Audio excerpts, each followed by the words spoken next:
Let me get you some audio on social media. We are live, and if you can't tell, we are live. It is raining, but we missed most of the issues with Tropical Storm Debbie, so we are grateful for that. Got a lot to talk about, a lot to discuss. We have a guest here who has written a book that some people shy away from in the church. But I think it'll be a great topic. Hey, so please take this time, grab your phone, follow, like, and share if you're watching on social media, that you do not want to miss today's Power to the People show. Matter of fact, I am sharing right now myself. I'm sharing right now with on my feed. So right now, hold on, let me set up my camera shot for our guest author. I'm gonna get her some mic on so we can go to her right off the top of the hour. I have with us, her name is Jamila Love. Jamelia. Jamelia, Pull that yes. mic closer to you. I'm going to go. Oh, hold on now. Let me see. You guys know I'm trying to do too much in the hot seat right now. There we go. Oh, no, it's on me. Jamelia, you are live. Go ahead and tell everyone about your book. Well, my name is Jamelia Love. So this book is a memoir. It's called Sex Sells, but Morals Make It Too. Okay. It's about the last 10 years of my life, from 2014 all the way to now 2024. It's about just my experience in dating as a single woman, trying to live a life pleasing to God, walking with Christ. It is a topic that the church does shy away from. We talk about it, but well, we don't talk about it. It's just don't do it. We don't really talk about it. And I feel like a lot of young people are doing it these days, and we struggle with it, especially, being young, trying to live a life with Christ Yeah. in the midst of forming relationships with a man or woman. So it was my experience. This is like my real life. So yeah, it was. So how did you feel? How did you feel releasing, like putting yourself out there? Because for a struggle, a lot of people either have their stories, have testimonies, want to relate, but are afraid to put themselves out there or to even come forward in the church or even in this community. So how did you feel like taking that step? So when God first told me to do this, like it's going to be a book, I was like, no. I tried to keep it to myself so that I wouldn't have no accountability behind it. Like I Right. didn't tell anybody for a long time that I was working on it, because I thought about all the things God, they gonna talk about me, they gonna try to be my business, or they gonna think I'm having sex for money. It's like no, I thought all the things, and I was like, I really don't want to do this. And he was like, actually, no, you're doing it. And it's crazy because he was planting seeds of this book for long before I knew it was going to be a book. Right. So Right. as far as the titles, chapters of the book, so I was very against it at first. I was scared and nervous, but then he really sat me down. It's it's your testimony. You're not the only one that's going through that, because people do go through it secretly. For myself, for example, these things that I went through, I've always kept my dating experiences to myself. I didn't share with people who I was dating, who I was talking to, and I would have these struggles by myself. So it's Yeah. I know, I'm not the only one. And it's I'm glad it only took me 9 years and 7 people to get it, so I can't, I'm not ashamed, so. Right, right. Yeah. So let me ask. So how long did it take you to write the book and get to this point? So I started chapters of the book maybe a couple years ago. But altogether, really putting it together, it took me about a year. Just 1 year. Yeah. Wow. And I say it was easier because, not easier, but it was my life. Oh, It's okay. not something that I'm just making up. And I really had to sit before God, and it was very strategic, the things that he would have me put in the book. So it wasn't like I lived it, so it Right. wasn't like hard to write in that sense. But yeah. So, if someone is listening and hearing about this book for the first time, what would be something you are hoping they gain out of buying your book and reading it?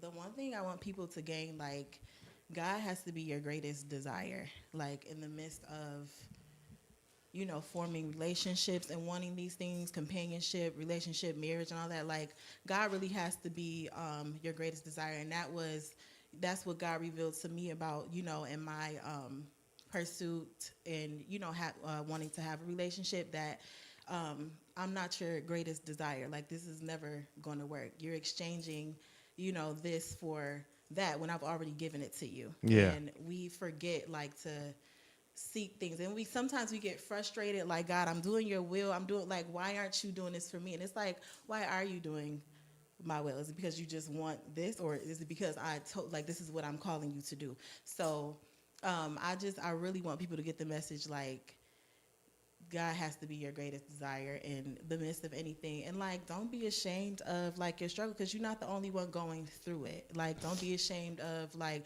the fact that you may want to have sex, or, like, because Right. it's like, these are natural things, and these desires are not they're not bad. Right. We make them that way when we try to fulfill it ourselves in our own time, the way that we want to do it, but they're not bad or immoral. So I just want people to really understand that. Well, tell them you have an event coming up. Go ahead and drop that information. Yes, I have. The book release is actually happening August 30th. That's a Friday. The doors are open at 6:45. It begins at 7 p.m. It's at Remnant House Outreach Church. That's 1232 Hurdle. So I'll be having, like, the release of the book there, and you can actually buy a physical copy there. Now hold up the physical copy so they know the book is real. It's real. It's real. This is real. So here's the book. Where can they get the book if they want it ahead of time? So it'll be on the Lulu Bookstore. If you follow, like, me, my social media is just my name, Jamelia Love. I'll have, like, all the links up there. If you can't make it to the event, you can order on the bookstore. But you can get a physical copy. So if you make the event, you'll be, like, one of the first to get it. Yeah, and did I say it's at 6? The doors open at 6:45. So 6:45 doors open, Yes. 7 p.m. the events. The book release starts at 1232 Hurdle. The name of the church again? Remnant House Outreach Church. And I think your father told me the pastor is D-Mott, Pastor D-Mott. D-Mott. Okay. Good friend. We have been joined now by our host. Sex sells, but morals make it. Book release sign. I'm looking at it right now on Eventbrite, by the way. So you can go to eventbrite.com and just put that in. And of course, I know your pastor. Matter of fact, I just talked to your pastor 2 weeks ago. About he was pretty upset about the killing of the woman by police with the water. And we really need to unpack that and talk about that. And I'm probably going to try to get him on. I mean, he's traveling all over the world and doing big stuff right now. Let me see. Can I see your book? And I know we're running out of time, but in this book, what's your favorite chapter? My favorite chapter is chapter 16. Okay, let me look. Chapter 16. Yeah. Go ahead. Talk. Hey, make sure you stay in that mic, please. It's Yeah, like, put that mic I'm right sorry. at. Yeah. It's like towards the end. That's Towards my the end. favorite. Yes. All right, chapter 16 is her favorite chapter. Tell me why. Because I can apply it at any moment in my life, when I make a mistake, when I'm struggling, when I forget that my past is my past. So I love this, and I love. I was listening to the interview. So chapter 16 is titled, and if I want to, and it starts. I'll just give a little bit because you got to buy the book. You got to buy the book. Absolutely. You can read that part if you want. You can read Okay. it. Go ahead. The worst shame is being ashamed to change, transform, and choose God's way after doing things your own way for so long. Ashamed because of what others know about you. And then you write, who cares? With an exclamation point and a question. I think that people, I think especially singles, and not just singles. I think this is a book for everybody. Mm-hmm. It's an easy read, and it is very transparent. Mm-hmm. And probably the best sermons I've ever preached are when I'm transparent. Right. And then you hear back from people going, Wow, thank you for just being real about this, because in the church we can often mask everything. And I feel like that's when God can really come in and, heal when we are open and honest and transparent. Like, we can't hide because he already knows. Right. It's like Right. true healing can't begin when you're just holding it. Like, Yeah. then you're not helping nobody. Right. You're not helping anybody. Well, if you look at the Bible, and I usually don't get preachy on this No. show, but if you look at the Bible, the reason we're able to talk about people like Job, people like David, everybody, the people we talk about most, we're not just talking about their triumphs. We are able to learn from their failures and from the way people handle things. I've had just some great experiences this week at the hospital, and I talked yesterday on live. I talked about something on a video, but a pastor stopped me the other day on the way into the hospital and said, "Young pastor," and it blessed me, because he said, "I've watched you, and a lot of times I've watched you when you're being attacked. I watch it, and I watch how you handle it." And that's transparent. For him to say it and for him to look and say, "I can handle this level of attack because I've watched how you've handled it." And that's what I think this book does, is it says to people, don't listen, don't hide. This is what it is. And I'm putting all my stuff out there. What'd you say? 9 years, seven. Nine of my young years at that, because I'm only 28. Okay. God, I thank you that it only took 9 of my young years Yes. and 7 people to get it, because it's like some people actually just don't want to know. Some Yeah. people is way older than me and like just don't want to get it. And I'm like, God, I thank you that you're using me, Yeah. because I can handle it. And it's people that are younger than me, because I actually I did like some work at Nine University with their girls, and they were like freshmen in college, most of them, and I was just doing like ministry with them, and I'm listening to them talk, and we're having conversations about just God and relationships, and because I like to have a topic. I can't remember what the topic was at the time, but and I'm listening to them, and I'm like, I went through this same. I'm only 28 years old, but I went through this same stuff when I was like a freshman in college, and I'm like, God, like, and look how you're using me now, know, and we can't. And I watched like my transparency really just like help them, open up and really just take off the bandage. Yeah. So like healing can really begin. Yeah. Yeah. And it's like we just got to plant those seeds of healing. Like I really believe that. Like this, because this book, like this is God told me to do it. I didn't do this because I'm not just putting my business out there on my own. That was the case. I could have did that a long time ago. But like God told me to do it, and it was strategic. Like the thing, like some things I put in here I didn't want to put in here because I'm like, God, this is embarrassing.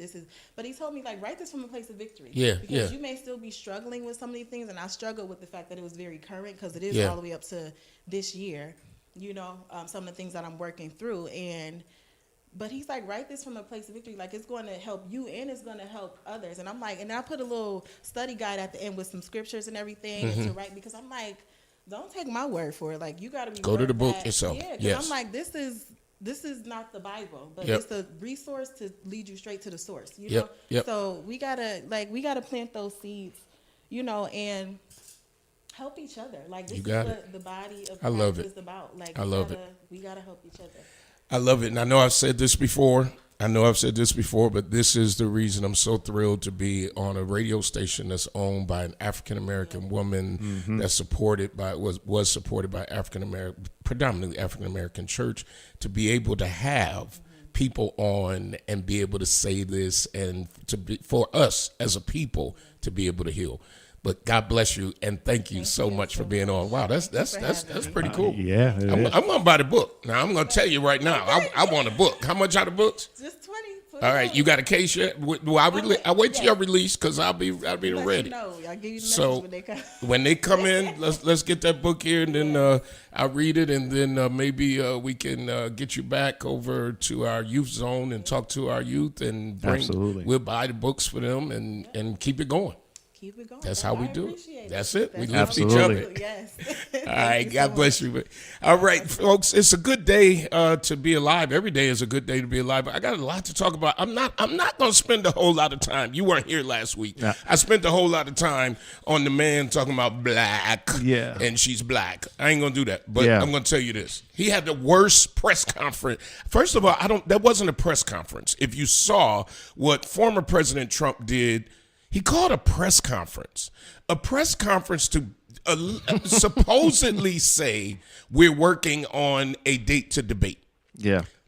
It was not a press conference. It was definitely a campaign, Absolutely. finagle, rhetoric, all kinds of stuff, but it wasn't a press conference. Right.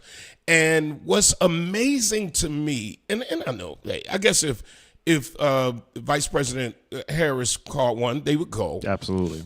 But they covered it like it was a press conference. And you know, and that's the bad thing when you hold that executive office. Yes. You know, when they think real information is coming forward, even if you're former, they think, you know, even a former governor or mayor, if they call a press conference, everybody's going to show up because they're thinking it's something real, or it's the last earth-shattering announcement you get ready to make. And Dude. then, The man told a reporter that their question was stupid. Oh, that's a stupid question. yeah. So that's the person that some people want to lead the free world, who looks at a reporter that you don't like the question and then say it's a stupid question. So allegedly, he is going to now. Oh, okay, ABC has put out there.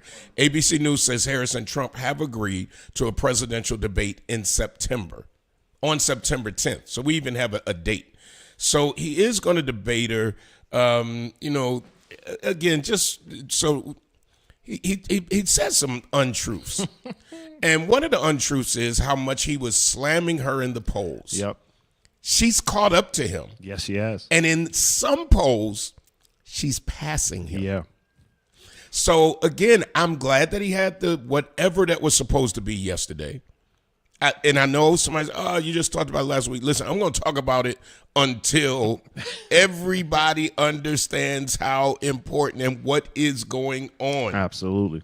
I'm going to keep talking about it. I'm not going to spend the whole show on it, but I'm going to keep talking about it. So he has this press conference. He says he again doubles down on this baby, having a baby and then deciding whether you're going to keep the baby alive. Like, he's saying stuff that I'm like, what? Well, the whole ticket is crazy when it comes to babies and the child, because even J.D. Vance's comments about basically you're kind of, I won't listen to anybody who decides not to have a kid anyway. As like, this personal preference. I don't want a kid. Like, what are you talking about? Dude, this is like, A bad reality show. yeah, a horrible, you can't make this up. No, you really can't. You can't make this up. And we talk about other countries, but at the end of the day, we ain't looking that good right now. No. We just not. So yeah, I'm not. He just yeah. So that's that. That's that. I don't even know what to say about that, man. Except it's a shame. So something is going on with homelessness right now, and I'm going to be all over the place today. So hey, welcome to everybody on Facebook. Maria. Okay, I'm sorry. Nope, I'm not. She said yeah. So Jamestown, New York, I don't know if you saw this, just declared an emergency. Really? Yes. Because of the homeless population in Jamestown right now. Well, I will say this. Jamestown, because I've coached and played a few games down in Jamestown. Jamestown really has a drug problem too. Oh, they definitely do. They have a lot of drug dealers, drug addicts. Yeah, it's huge. a bastion for drugs there. Yeah, it is bad, and I know I don't know how to be politically correct about it. There's a lot of mixed kids down there, mixed race kids, and it's just really just like a melting pot in Jamestown. So I can probably understand why, whether they're drug-related homelessness or just job-related homelessness, but I can believe it in Jamestown. Well, I've made a decision because they have 300 people right now living on the streets and in encampments. Oh, So I was going to try to take the food truck down there, but I don't know. I even got halfway there, and I'm all right driving it around Western New York. But Bessie be like, if you don't turn me around. So I think I'm not going to do that, but I do think I'm going to load up a couple of our vans next week, and go down and just take supplies. And I know some would say that's encouraging homelessness. I don't believe that the homeless are homeless. And at the end of the day, I think that's the right. I don't think. I know it's the right thing to do. absolutely. So I'm connecting. I'm trying to connect with some people who are in one of the latest articles, because I don't know Jamestown, Right. But I do know that I want to. That's how we do. Absolutely.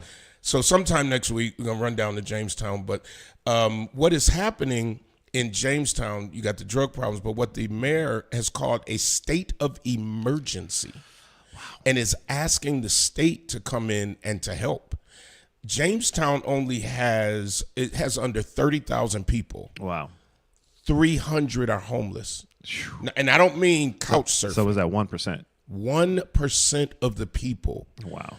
So let me read you a little of the article. The Southern Tier community declared a state of emergency July 25th and called on the state to deliver resources in a city with a population of just under 30,000 to address the needs of 300 people living in makeshift encampments.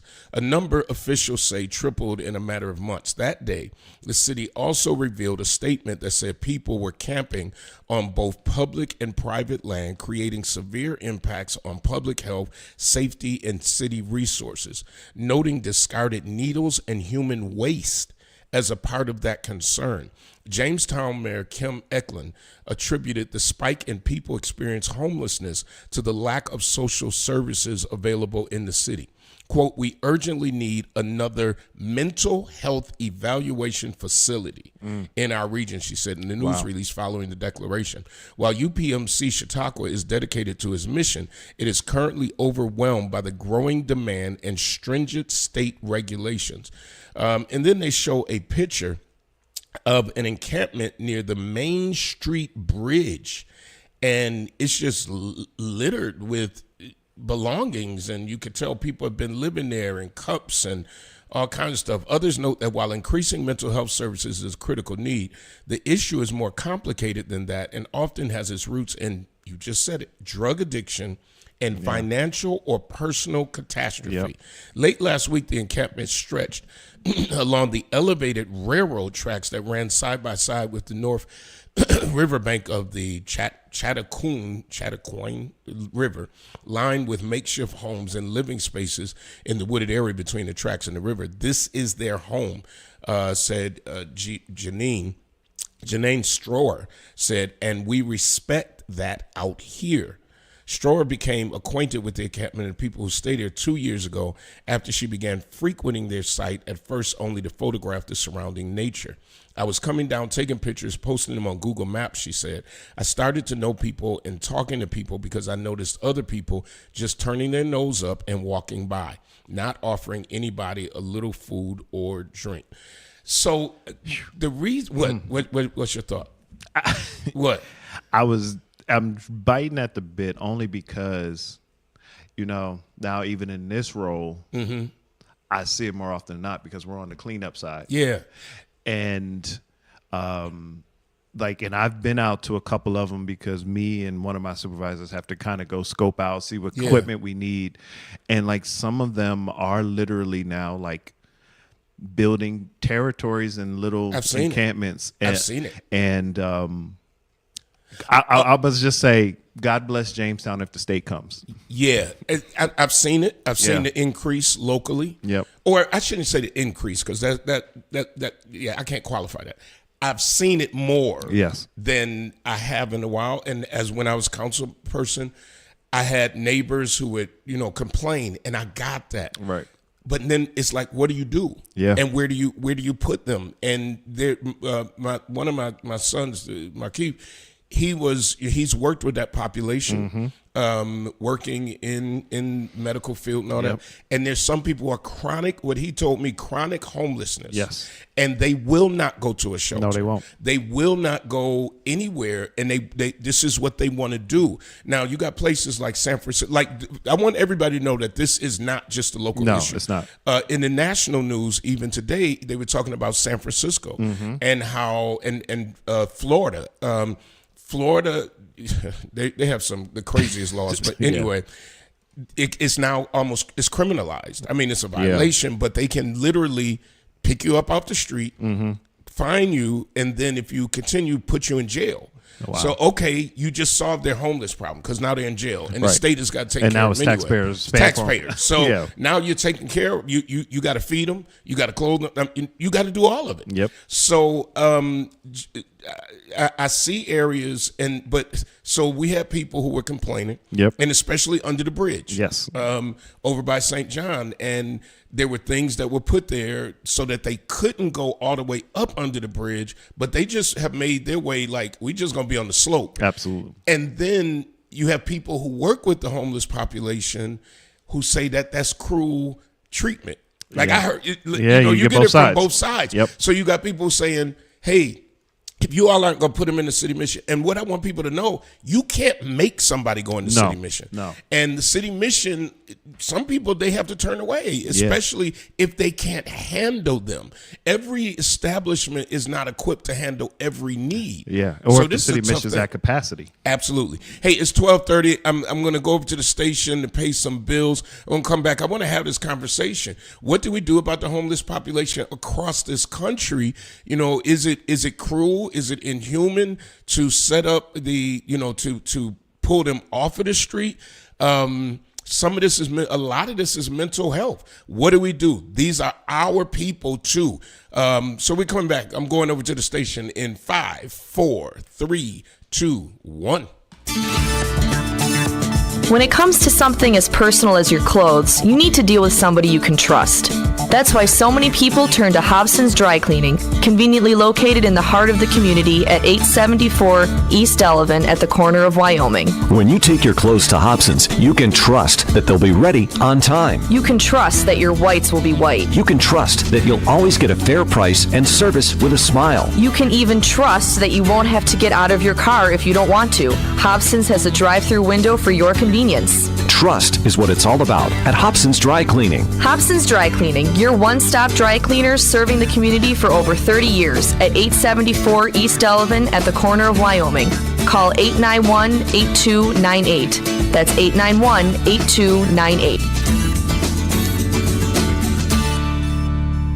Brian K. Lewis Funeral Home has 3 locations to serve you in Buffalo: 347 Peckham, 2258 Bailey Avenue, and Providence Memorial Chapel at 1275 Sycamore. Brian K. Lewis Funeral Homes offers traditional services, and they have services for all faiths. And at Brian K. Lewis Funeral Homes, they have air-conditioned parlors and chapels. Financing is available, as is limousine service. At those difficult moments in your life, Brian K. Lewis Funeral Homes is available where you are with counseling services. Call toll-free 877-885-7734. That's 877-885-7734. Or locally 845-5545. Brian K. Lewis Funeral Homes. We are here to serve you, here to serve this present age. Call today, toll-free 877-885-7734. Or email info@brianklewisfuneralhome.com. So a lot of feedback on our social media, and thank you for those of you who get on our social media and rock with us over here. Sandra Hambright said, let's go. I think she's talking about, let's do it. That's the Jamestown mission, and we'll do that next week. I would imagine stuff like water, just clean drinking water, sanitary items, garbage bags. Yeah. And that's the thing. Some people will, visiting one of the saints, they said We actually made a nice little pile of trash for somebody to come pick up. Like, Yeah. So some of them do try to at least keep the area clean and just say like, hey, if I put it over here, will somebody at least come pick it up for us? So I would think, and give me a suggestion on social media. I would think water, sanitary items, garbage bags. I don't want to. I don't know. I probably need to contact somebody who does it. Yeah. So if any of you out there know of somebody in Jamestown who may be able to help us to understand the landscape, help us to get these supplies to the right persons, please reach out to me here at the church.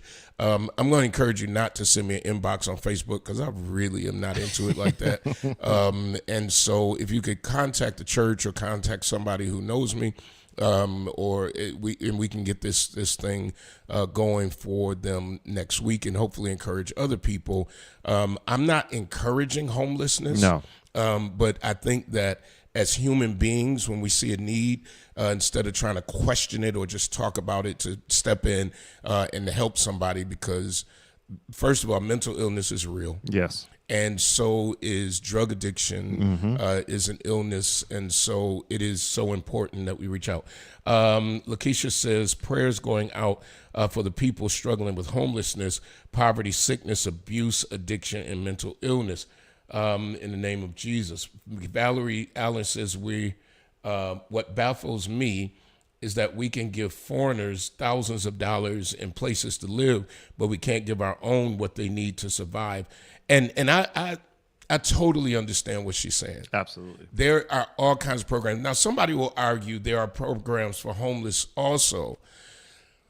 But we've never rented out motels That's a good point. and put them up even for 30 days or 60 days That's a good point. or a trial period to say like, hey, you can stay in this motel if you complete this program or something. So Okay, but if you put chronically homeless people I agree. I mean, but in the hotel, what's going to happen? who knows? But it's the same thing with a foreigner who was a refugee or asylum seeker. It's the same thing of them coming to a different country and now living with running water and everything else. So Okay. I can make the argument probably on both sides if I had to. I would say this. It's not, I don't know what's going on. It's weather change. Please don't mention weather change and nights changing and nights getting, days getting shorter. I got to get into some sun soon. But yeah, but you know, I need more than, I need more.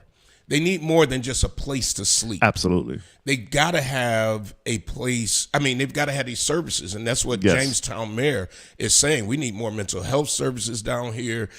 We need help. And then you got this, crazy drugs. You see all these drug busts in a city that has less than 30,000 people. And you get drug busts out of Jamestown all the time. All the time. And if you know, if somebody living in Jamestown that's from Buffalo, first thing in your head, let's be honest, Yep. you ain't down there working at 7-Eleven. No, not at all. You ain't down there. You moving ain't something. You ain't selling Cools and 40s. You ain't doing you that. moving some serious weight. You doing something. Yeah. So you got all these problems, and I don't think I don't see yet where the state has responded. Right. I don't know what the state does besides finances, but it would seem like this problem isn't new. No. So if I needed this help, I would probably have been at the Capitol during budget time. Yeah. And saying, hey, listen, we need some help here. Yeah, because like we always try to educate. If you're talking social and human services, that's going to be up to the county wherever Jamestown sits. I don't know what county they're in. So the state, if they do anything, is going to funnel through that county down into Jamestown. But like you said, even if it's a more rural county, there might be poverty, but they might be equipped to handle homelessness Right. at a mass like that. Right. And that's Shugi says we had an ice storm and a lady died on the bus stop. The community tried to raise money to help give a proper burial, and the family said no thank you, because the homeless person has resources. The family was wealthy. And I know, and I got a similar story from back home. We used to call her the bag lady, and all year long, she would ride the buses and just had bags of cans. And then she actually made the newspaper multiple times because she would save up the cans and then take herself on one vacation a year. But other than that, she slept on the street. She just slept bags. Turns out her family was the DuPonts. Yeah. So there is that mental health component. That's definitely mental health. Because in my family, the DuPonts, I'm not sleeping on the street. Justine here said, "Hey Bishop, I learned about our homeless people getting evicted while on St. Louis campaigning. I cried and became furious as someone said to me, Jesus didn't evict folks. Anywho." And she says, laugh out loud. Anywho, it hurts. Yes, it's a national issue, but since you were a councilman and a phenomenal, caring person, what would you offer as a solution? Why can't the city, state, or federal government remodel the abandoned schools, hotels, et cetera, and housing? So very good question. Very good question, and I appreciate the question. Here's just the reality of trying to take care of populations that communities don't want. You're right. Is where do you put them? Yep. So, Justine, I'll tell you this. There is a housing development that Evergreen was doing. Yep. When I first was elected, and one of the populations they were going to put in there was people with AIDS and HIV. Yep. Me, Darius Pridgeon, felt cool. They deserve to be in a place where they can receive services and a good quality of living. Yep. When I tell you residents that NIMBY came out, it blew my socks off because I'm like, huh? They're not murderers. They're not lawbreakers. They're people with a health issue and trying to get better. And this was, I would say, right when the cocktail kind of came out. So, people live now with AIDS and HIV. Yep. But the neighbors did not want that facility there. And it was one of the first decisions that I had to say, no, they can be here. You're not giving me a compelling argument. Right. So imagine, and that was the same thing I did with City Mission. Yep. City Mission, when I was elected, there were people who were against City Mission being downtown. Yep. And they wanted to stick it somewhere out on some railroad tracks in South Buffalo.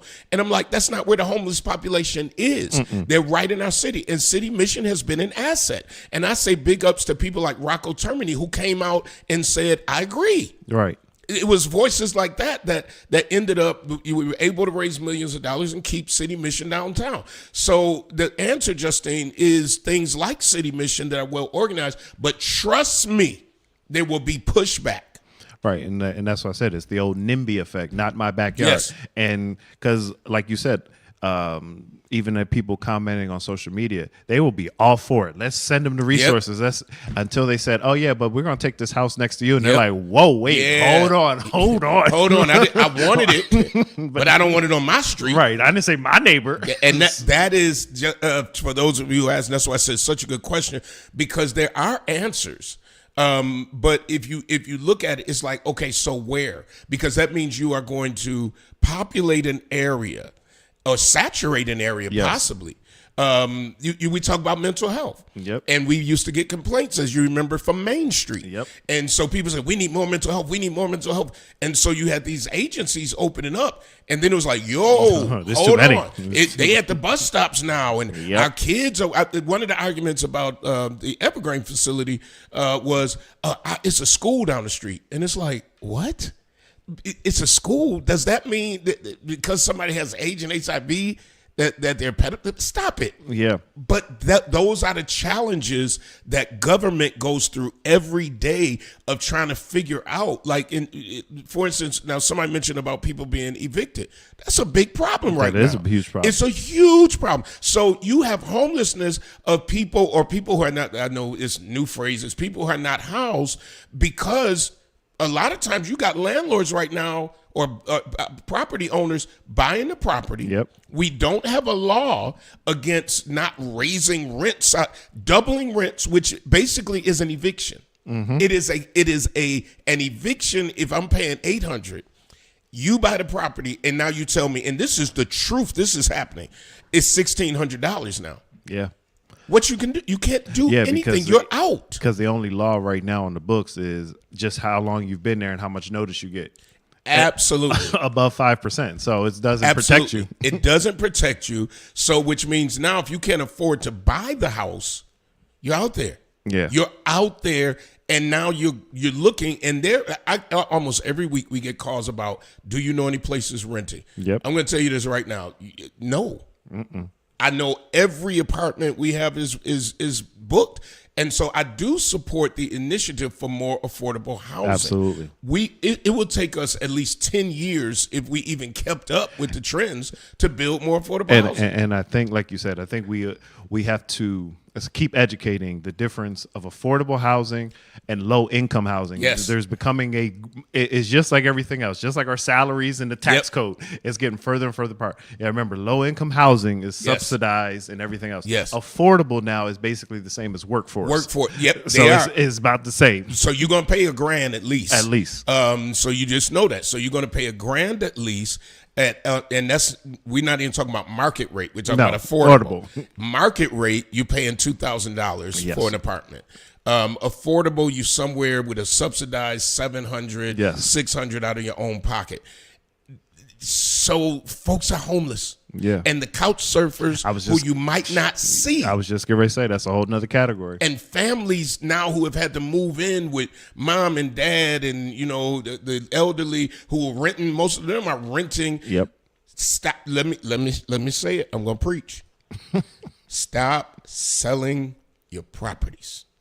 Or mom and them's house. Unless you're going to sell it to somebody in your family. Yep. I made one of the biggest mistakes financially when I was elected, and because people were so dirty and I was afraid I was going to miss a bill or something like that, I sold everything. I sold everything. When I sold, I was getting $500 an apartment. $500 at 4 units. $500. So end of the day, and I mean, they making $1,500 now, upkeep. You got to factor in upkeep, all that. I just didn't want to be bothered with that and pastoring and being on the council, so I sold it. But I'm just encouraging people out there, if you have property, hold on. As long as possible. As long as possible. And pay your taxes. Pay your taxes. Don't pay the lose user it. fee. Because sooner or later, the city's going to have this auction again. Yeah, absolutely. They're going to have this auction again. So make sure, and if you have anybody elderly in your family, you do know that if they agree, you can get their city bills sent to you also. If they're senior, you can, but they have to agree. I was going to say, you really don't even have to do so much of that now. You can just go right on the city website and look up the address, and all of the bills will come up. It'll be there. But knowing whether they paid it or not. Right, that's true. So I want to make sure this is important, folks, because this housing and homelessness is becoming chronic. If it's not, I don't know if it is, but it's all over. So what we have to do, I'm in Buffalo and Western New York, but when I see a need like what's going on in Jamestown, we do what we got to do. Rashid Bishop, keep your property. Yeah, I am. Please. I am for right now. Yeah, now, that's a different discussion. That's a whole different discussion. But it's important because your property is your wealth. Yes. That's your, people looking at what they have in the bank. What you got in the bank is not the most important thing. Nothing. what your car isn't it? Your car is not. So those of you go out and buy a special car, but I got this car, and that's okay if you can afford it. The point is that's not an asset. No. The minute you drive off the lot, you already lose money. So make sure your car is for transportation, but your house, your home is where you want to invest in. So I think that was a great question from Janine. And Rashid is on. He's at his University Fest. This is tomorrow, right? Tomorrow. University Fest is going on tomorrow. Day. Yeah, since it ain't no gospel day, yeah. since he got rid of the gospel. Yeah. He's supposed to be more saved than us. Right. He is. Trust me. He is. But he already put out there why. He couldn't afford to do both of them. And anybody who wanted, he even put out there, if y'all want it, somebody got to pay. Somebody's got to pay for these 2 days. So big ups to him and the great job that he's doing. And so I want you to remember that University Fest is happening and also happening. Taking it to the streets, is that this week? Let me see. Original taking it. I don't know if it's this week, but let me plug that up for her. The original. No. Don't go over there this week. It's 17th and 18th. So next week. Yeah, next week. So there's a lot happening in Buffalo with the University Fest this week, taking it to the streets I think next the week. Hispanic, Puerto Rican Hispanic Oh, yeah, parade yeah, is yeah. next week. Betty sent me that. Judge Betty sent me that. They always have a great time. I'm so glad I don't have to march. I'm so glad. I needed this. I needed this break. Shout in my out to life. everyone who did National Night Out through the rain, too, this week. Oh, was it this week? Yeah, See, I don't yeah, know see. nothing, bruh. That's why I said shout out to them. Bruh, when I tell you I don't know anything going Shout on, out to them. shout out to you. Good job, everybody. Well, the Councilmember Wyatt said, stop it. People are already talking about protesting because you don't have Gospel Day. Now, I will say something. He said it was somebody from True Bethel online talking about she was going to have a protest. Now, I will say this, and maybe this is something to look at. I was coming back from Philly one weekend and just looking for random stuff to do, and I think Rochester or Syracuse was having like a jazz festival. Mm-hmm. So the jazz festival was, of course, Saturday outside. Yeah. Sunday, they did a brunch, but they still had a part of the jazz festival, the gospel, but it just got moved to a big church or a concert hall. So, Rashid, instead of maybe paying for the 2 days outside, maybe consider the Sunday just being somewhere in university and then you can just bring whoever. Well, you got to pay them. Well, you know. I mean, the problem. I don't think was the outside. Well, no, but I'm saying I don't think I don't think they had a big artist. Like, Oh, I think got it it, was. got I it. think they put together like a mass choir, and then they had other local Got talent it, do the gospel. Got it. So, Somebody said Pine Grill on Sunday. oh, Pine Grill is on Sunday. Let me tell you how much I don't know, and how much I'm enjoying this space right now. Because I used to have to, we had to be weekends, get out of 4 services. Yes. You going? What time you want me to pick you up? 2:00? No, 3. Oh, what time is it start? Yeah. Hey, I ain't saying I'll never do anything else, but I'm going to tell you this right now. This body, somebody asked me the other day, why you not getting involved in this issue and that issue? And I'm no disrespect. I just needed a break. Hey, even Dr. King didn't pick up every issue. You can't pick up every issue. I ain't trying to pick up no issue right now. The issue I'm trying to pick up is what I'm cooking today. By the way, I cooked the worst pork chops in my life yesterday. Bruh, I'm so glad I did not do, because I'm getting ready for my YouTube channel, and I'm so glad. So I'm trying to get my editing skills down, all that kind of stuff. So I was going to record it, and I was like, nah, because I found this recipe. I wanted to just air fry some pork chops, and I had some asparagus with potatoes, and what else did I? And I made a stuffing, but with the stovetop, but I put it in the oven. Oh, yeah. Yeah, doctored up, right? So I'm like, ooh, this looking good. But let me tell you the seasoning. Hold on, Jomo said putting the neighbor back in the hood is this weekend too. So Put the neighbor back in the hood. Where's that at? That's generally right over here off of Jomo. You got to text quick. I think it's over like Box or French, wherever those basketball courts are over here by the church. Okay, and that's open to the public. Yes, by Fillmore, off of Fillmore. All right. So I won't be there either, but others should go. Yes, support. And I'm going to start supporting. I just needed a break. Even the land has to rest. In the Bible, the land had to rest. A good farmer will tell you that. You got to let the land rest. So I'm resting right now. But go over there. So here's what the ingredients were. It said to do a dry rub. So do a dry rub on the chops. Okay. The dry rub consisted of brown sugar, paprika, Okay. salt, pepper, Okay. onion, and garlic powder. Okay. Dude, don't nobody want candy. It tastes like candy pork chops. It's basically a dry barbecue. It was horrible. Those are the same sauces and the same seasonings No, and it ain't barbecue taste sauce. like barbecue, bruh. And I almost was going to put a gravy on it. Now, so let me tell you what I did. I went and got me some adobo, put that on there to get rid of that sweet. I felt like I had some candy on my plate. Now, now let me ask, because now you're right. So generally, when you make pork chops like that, now did you get the thick ones or did you got the single? I don't like thick pork chops. So you got the single. So like I said, that's real quick. But normally, when you do pork chops like that, you want like the sweet potato. You want that portion of the kind of meal. Bruh, I'll never do that again in my life. Never. Oh, he did, but he was quick. 28th Putting a Neighbor Back in the Hood is Saturday, tomorrow at 11 a.m. The walk begins at Fillmore to Woodlawn and ends at MLK Park. And then Sunday, there is a boat ride. You can go on Facebook, I'm sure, for more information. All right. I like it. I like it. That's how we lift each other up. Listen, I got to get ready to go, but don't cook that. Don't do that, man. Mm-hmm. Just make a dry rub, like the regular dry rub. Yeah. That's it. Doing all this stuff. I got it. I shouldn't have got it. I knew when I got it. Because it came from like England or something. Oh, I yeah. This ain't gonna work. But I thought I'm gonna bring something new to the States, and then I'm gonna be bragging. That wasn't it. That wasn't it. That wasn't it. That wasn't it. So Hobson's and Dr. Dry Cleaning. 874 East Delavan is 874. 874 East Delavan, Hobson's at Dr. Dry Cleaning. And of course, Brian K. Lewis Funeral Home. In your hour of need, Brian K. Lewis Funeral Home, 347 Peckham, 2528 Bailey, 1275 Sycamore. This week, they service the Cabal family, the Long family, and the Grant family. In your hour of need, Brian K. Lewis. Listen, I'm throwing it back over to the station. They got the good commercials, and we'll talk to you again. Until next week, power to the people.